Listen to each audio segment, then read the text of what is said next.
تتوالى الأخبار السارة على الجزائر وعلى الجيش الجزائري تزامنا والأوضاع التي يشهدها العالم، والتي توحي باندثار القوة أحادية القطب وظهور أقطاب عسكرية جديدة تشكل الجزائر جزءا منها. حيث نشر موقع آرمز تريد الروسي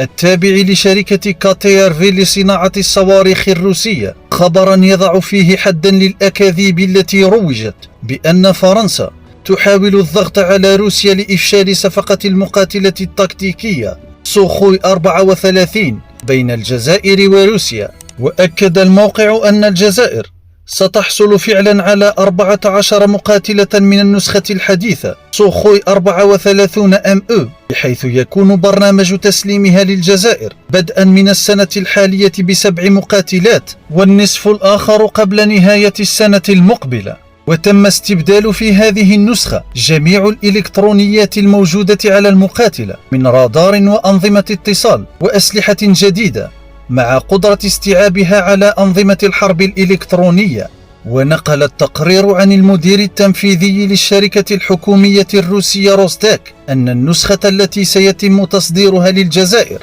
تتمتع بضعفي القدرات القتالية مقارنة مع النسخة الأصلية،